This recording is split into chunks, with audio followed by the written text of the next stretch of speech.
Hello welcome to my channel Bharatiya Bazaar. चलिए देखते हैं कल निफ्टी एंड बैंक निफ्टी कहाँ मोमेंटम करेगी, किस पॉइंट पर बाय एंड सेल के लिए प्लान करना है। अगर मार्केट का अपनी गैप अप हो तो क्या करे, गैप डाउन हो तो क्या करे, अगर मार्केट फ्लैट ओपन होती है तो किस मोमेंटम करेगी। इन सारी टॉपिक को हम लोग इन डिटेल में डिस्कशन करने वाले हैं। कल हम लोगों ने क्लियर डिस्कशन किया था कि हम लोग बाइंग के लिए तभी प्लान करेंगे जब 49,500 के ऊपर हायर है फॉर्मेशन बनाएगा। यहाँ से एम पैटर्न का ब्रेकडाउन दिया था और बहुत अच्छा डाउनफॉल में ऊपर गया था।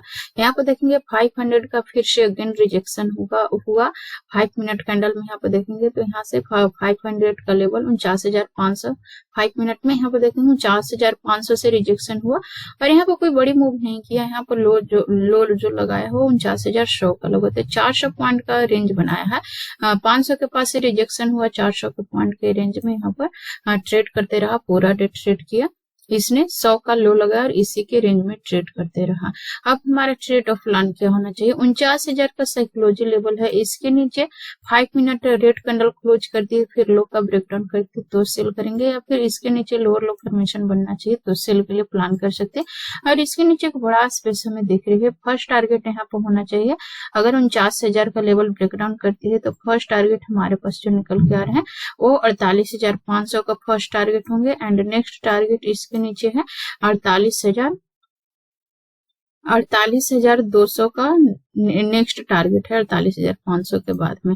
हम लोग बाइंग के लिए कहाँ पे प्लान करेंगे, अभी देखेंगे 500 यहाँ पर साइकोलॉजी लेवल था जिसका रिजेक्शन मिला। अभी यहाँ पे देखेंगे तो 350 49,350 या फिर 400 ये हमारे लिए अभी रेजिस्टेंस बन रहा है। इसके ऊपर हायर फॉर्मेशन बनाएंगे तो हम लोग बाइंग के लिए प्लान कर सकते हैं। टारगेट कहाँ तक होना चाहिए, 49,650 700 तक टारगेट होना चाहिए। 49,450 के ऊपर हायर फॉर्मेशन बनाती है तो एक जोन ट्रैपिंग जोन होने वाला है 49,400 से लेकर 49,100 का लेवल है ट्रैपिंग जोन होने वाला है। इस रेंज में मार्केट रहती है तो हमें कोई भी ट्रेड के लिए प्लान नहीं करनी है। अगर मार्केट बहुत बड़ा gap up and gap down open हो तो प्राइस एक्शन के लिए वेट करेंगे, इसके बाद हम लोग ट्रेड के लिए प्लान करेंगे। चलिए भी हम लोग निफ्टी 50 को देख लेते हैं। बहुत ही सिंपल एनालिसिस रखना है। कल बैंक निफ्टी का वीकली एक्सपायरी है तो बहुत ज्यादा गैदरिंग नहीं करनी है। यहाँ पर देखेंगे तो बैंक निफ्टी में हम लोग निफ्टी 50 में यहाँ पर डेली कैंडल में देखेंगे तो यहाँ पर एक सेलिंग का अपॉर्चुनिटी हमें मिल सकती है, लेकिन कब मिलेगा, जब 22,900 या फिर 22,800 के नीचे एक 22,875 के नीचे लोअर लो फॉर्मेशन बनाएगा तो हमें एक सेल की अपॉर्चुनिटी मिल सकती है। यहाँ पर बैंक निफ्टी बहुत अच्छा मूव कर चुका है और निफ्टी भी बहुत अच्छा मूव कर चुकी है अपर साइड में। अब एक छोटा सा रिट्रेसमेंट आना चाहिए। यहाँ पर देखेंगे तो यहाँ पर एक प्राइस सेक्शन आपको क्लियरली दिख रहा होगा। ये प्राइस सेक्शन को आप समझने की कोशिश करें तो ये हेड एंड शोल्डर पैटर्न बनाया हुआ है, इसका यहाँ पर ब्रेकडाउन हो चुकी है। अगर इसके नीचे कंटिन्यूअसली यहाँ पर ट्रेड करती है 22,850 के नीचे कल फ्लो में ब्रेकडाउन करती है तो हम लोग सेल के लिए प्लान कर सकते हैं। या फिर गैप अप ओपन हो गया, थोड़ा बहुत गैप अप ओपनिंग होनी चाहिए 22,950 960 इधर गैप अप ओपनिंग होना चाहिए। 23,000 के नीचे ही ओपन होना चाहिए। अगर इसके नीचे गैप अप ओपनिंग होती है और यहाँ पर फर्स्ट ट्रेड कैंडल बनाती है तो पहले सेल में जाएगा। फर्स्ट ट्रेड कैंडल बनाया 15 मिनट का, फिर लो का ब्रेकडाउन किया तो यहाँ पर सेल में जाएगा। टारगेट कहाँ तक, जो आज का क्लोजिंग पॉइंट है वहां तक टारगेट होना चाहिए। बाइंग के लिए कहाँ पे हम लोग प्लान कर सकते हैं, 23,000 एक साइकोलॉजी लेवल है और यहाँ पर देखेंगे इसने हाई लगा है 23,100 का हाई लगा है।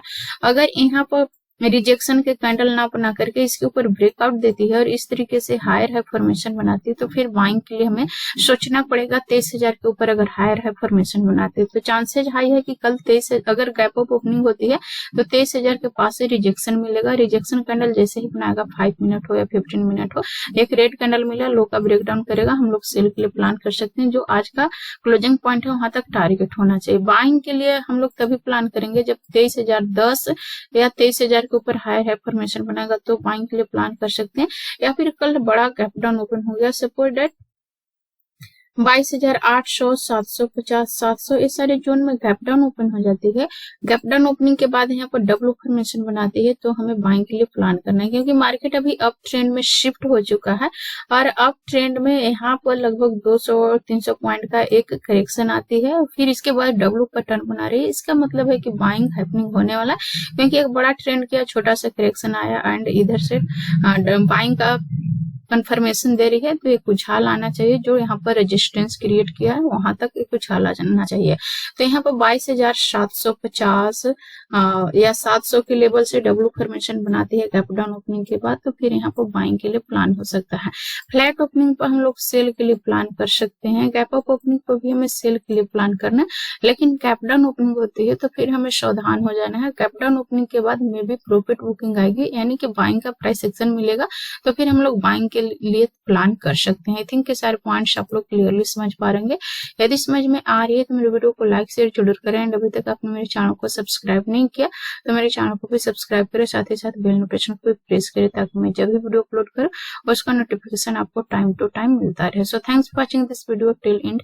जय हिंद।